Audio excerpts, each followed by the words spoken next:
Let's talk about patterns. Now, in the previous segment, we looked at colors and using the cooler system. The segment before that, we did some simple colorization using solid colors. Adobe Illustrator also has something else called patterns. On this segment, I'll show you how to apply them, which is actually easy, so I'm going to throw a little trick in on how you use them. And in the next segment, I'll show you how to make your own. We start by creating an object that you want to fill with a pattern, which makes perfect sense. So let's come over here and do something simple like, a rectangle. Rectangle tool, click and draw. All right, now we have a solid white color fill, as you can see right down here, and a solid black stroke. Make sure you got the fill button selected and you have simply one item right there. That's your pattern. Go ahead and click it and get excited. All right, like little diamond-y things on there. I want more than this, Andy, and I agree. We need more, we deserve more, we worked for it.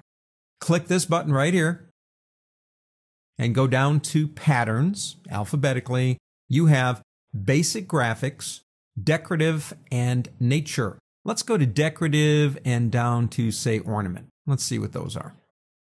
As you can see, when we select one from here, not only does it change any object that we have selected, but at the same time, it actually puts it right here. It adds them to our main swatch palette as we use them. Let's go ahead and do something like that. We're happy. Let's close this out for a second.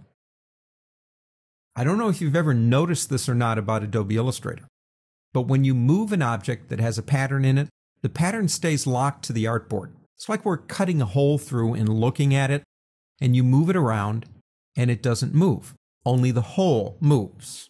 Now that has an advantage if you do something like this. Let's pick up and draw another rectangle.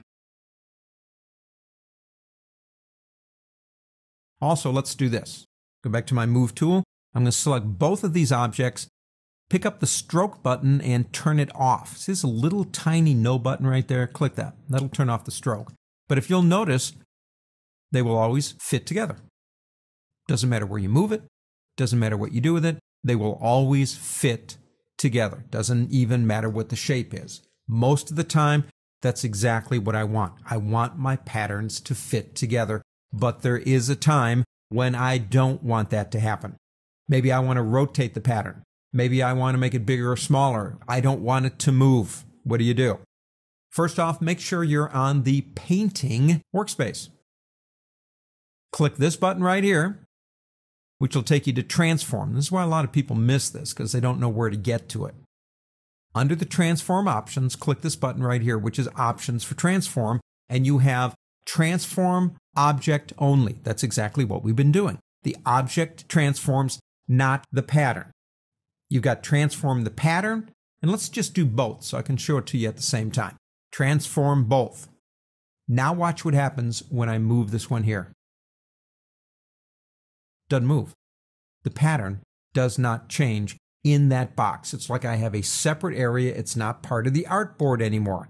Now, although in most cases I would suggest that you're probably using it the other way and you're happy with that, there are times where you would rather have these patterns locked into a particular shape, and when you move it, you don't want the pattern to move. But we actually said transform both. What does both mean?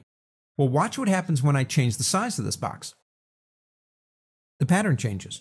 It gets smaller or it gets bigger. And if I go to a corner, again, remember I'm using the selection tool.